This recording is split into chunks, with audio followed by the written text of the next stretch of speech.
the Gates. The truth beneath the scalpel. The transplant came sooner than expected. Bill Hamilton, founder of Garland Pharmaceuticals and one of the city's most influential figures, was prepped for surgery within hours of the heart becoming available. There was no time to question the miracle. No one wanted to question it except Madison. As the hospital's rising cardiothoracic surgeon and Bill's personal physician, Madison knew the transplant list's wait times. She also knew that even with Garland's clout, a compatible heart within such a short window was virtually impossible. She dug into the donor file. The match was perfect. The donor, Matthew Rios, a 27-year-old motorcyclist, had been declared brain dead following a multi-vehicle accident the night before.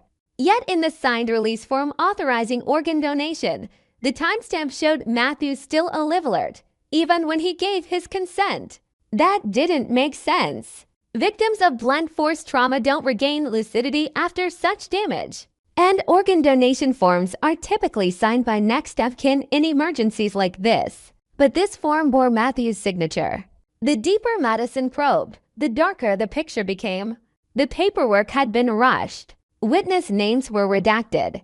And worse, the signature didn't match hospital intake records. A knot twisted in her gut. The heart about to be placed in Bill Hamilton's chest wasn't a miracle, it was evidence. She tried confronting her mentor, Dr. Howard Laramie, hospital's chief of surgery and once her idol. He dismissed her suspicions without blinking.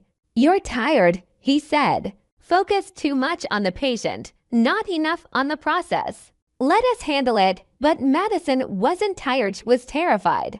Madison wasn't just trying to save a man's life. She was now standing at the edge of a decision that could shatter the hospital's reputation, destroy her own future, and possibly send several people, including her mentor, to prison. And Bill, the patient, was her fiance's father.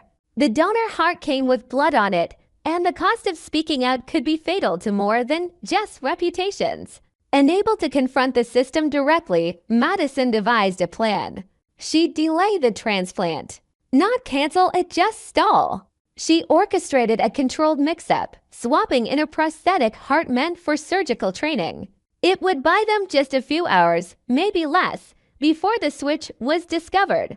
But it would be enough. Meanwhile, Chelsea, Madison's sister and a local investigative reporter, was already chasing the same shadows. She had received a tip about unusual organ transport patterns tied to Garland Medical. The donor database was showing anomalies, too many matches, too few verified deaths. She followed the trail to the hospital's cryogenic storage warehouse, an off-site facility meant to house viable tissues and rare biological samples. But what Chelsea found wasn't storage. It was concealment. Rows of storage units, all under false donor codes. A security system built to keep outsiders away. But Chelsea had the badge, stolen from a corrupt custodian, and the will to get the story. Inside one of the containers, a heart, preserved perfectly, tagged Rios, and the real donor heart. She recorded everything to stamps, chain of custody tags, even the defunct cooler that had supposedly transported the heart to the hospital hours ago. Nothing matched. The original heart had never been moved, which meant the one at the hospital, the one currently being readied for implantation, wasn't his. It came from somewhere else, someone else. And that meant the illegal trafficking ring was deeper and more entrenched than either sister imagined. Back in the OR, time was running out. Madison kept the surgical team moving slowly. She adjusted protocols, claimed minor anomalies in the heart's condition. When Dr. Laramie finally entered the operating room, he saw the delay. His eyes locked on Madison, but she didn't blink. She knew the stall wouldn't hold much longer. Outside, Chelsea called in a trusted ally at the Tribune, delivering her evidence to a seasoned editor who could ensure the story would break with maximum impact.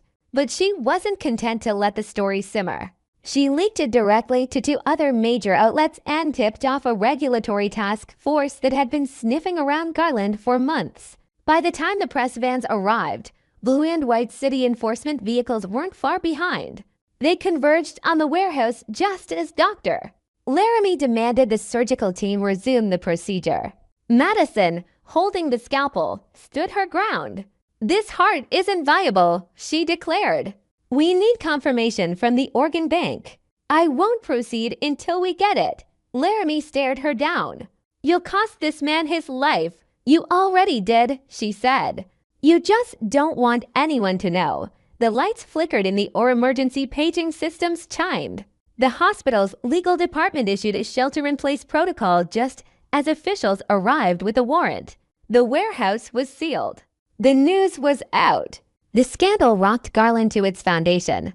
The headlines told it plainly: organ trafficking ring uncovered in elite hospital, doctor.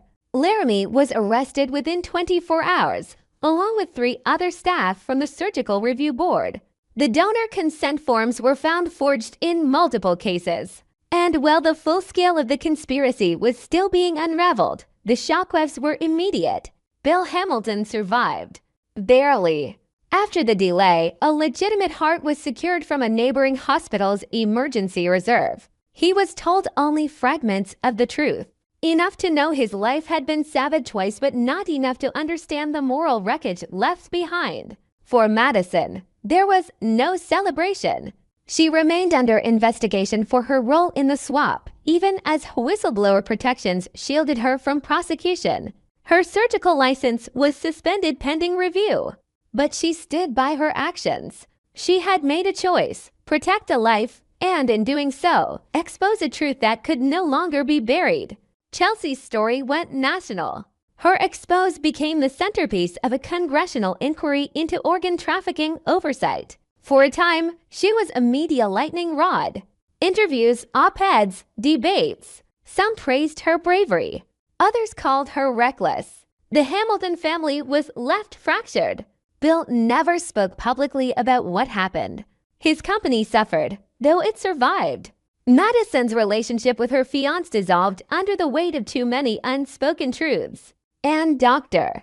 Laramie, he pled not guilty, claimed he had been manipulated by foreign brokers, that his only mistake was trusting the wrong people. But no jury bought it. In the end, Byeond the Gates was no longer just a title. It was a warning that what lay beyond the pristine hospital hall's sterilized facades and polished credentials was a gate into something colder, darker. Madison had pushed through it. So had Chelsea. And they had both returned changed. But they had returned. The system didn't collapse. Garland Medical still operated. But the culture was no longer untouchable. Watchdogs were now on the inside. The power once hoarded behind the scrubbed clean operating rooms had cracked. Not broken, but cracked. And somewhere beyond those gates, someone else was watching, waiting. Because if Garland could fall, then nowhere in medicine was truly safe. 6 months passed. Garland Medical was still standing, but its glow had dimmed. The lobby, once bustling with dignitaries and philanthropists, now felt sterile in more ways than one. Staff whispered in corridors. Security cameras were doubled. A new interim chief of surgery had been appointed to be safe, someone quiet.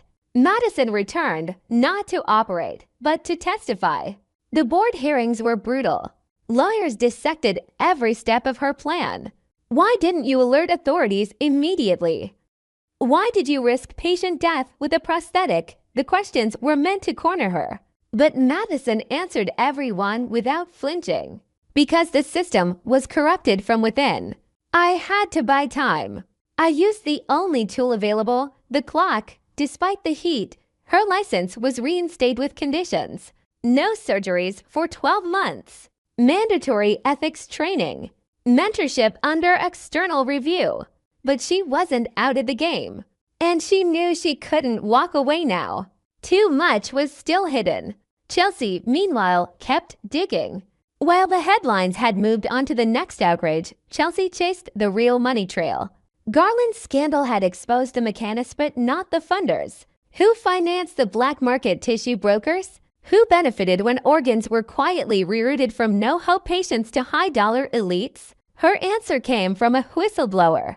a man inside the international shipping logistics company that handled Garland's biomedical surplus exports. He told her what no one had dared say aloud. The organ ring was part of a larger syndicate.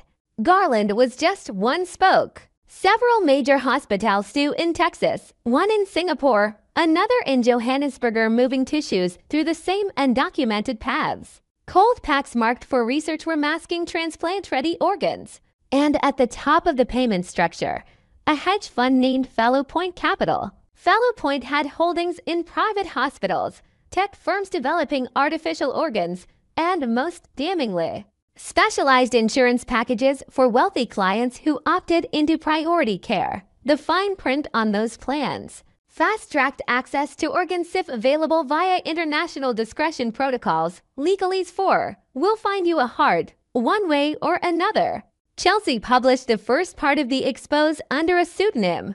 She knew what she was up against now. Fellow Point wasn't just rich, it was protected. Political ties, corporate lawyers, even their own media outlet. Within days, she received a cease and desist, then a formal threat, retract, or face defamation charges in multiple countries. Instead, she linked her source to the Bureau of International Health Crimes. That's when things got dangerous. Madison began noticing unfamiliar cars parked across from her building. Her phone calls dropped mid-conversation. Someone hacked her hospital login. And then came the letter hand-delivered and signed, "We saved Hamilton. Now walk away, or we'll unbury what you've forgotten." Madison thought it was a scare tactic until she reviewed her surgical records. Her first year of residency. A patient death she hadn't questioned, a homeless man, no family listed as DNR. But the death certificate had been altered 2 weeks ago. Now it read organ eligible, but no record of donation was ever filed. She confronted the hospital's data officer. He brushed it off as a glitch. Chelsea confirmed her worst fear: this wasn't the first ghost patient. Nearly 24 files had been back-edited over the years. Each time, the patient had no advocates, no one to ask questions, no one to mourn. They had been harvested quietly. That was the real trade. Not just rich patients jumping lines, but poor ones being erased. And it wasn't just Garland. It was systemic. Madison realized then, shutting down Garland had been the spark, but the fire had to spread. She contacted whistleblower networks, leaked documents anonymously, reached out to lawmakers with Chelsea's help. She didn't wait for approval. She acted.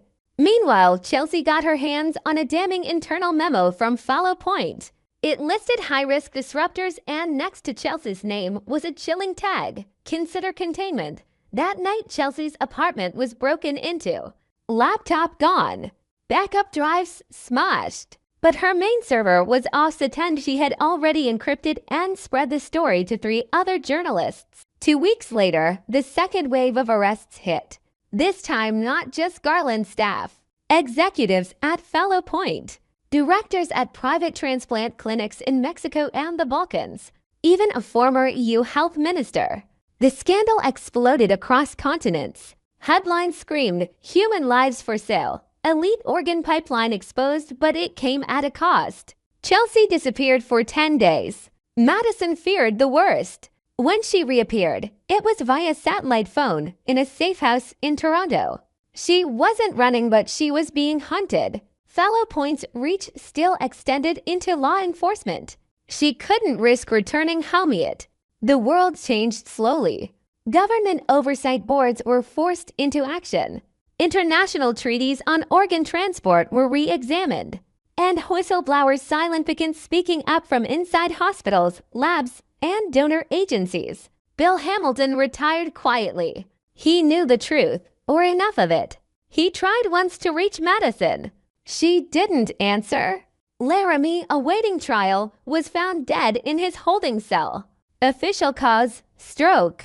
But Madison had seen too many clean deaths to believe that. Chelsea published her final piece from exile. A 30,000-word story titled The Harvest Line. It didn't just name names, it named systems, corporate strategies, insurance loopholes, global inequity. It accused the world of looking away.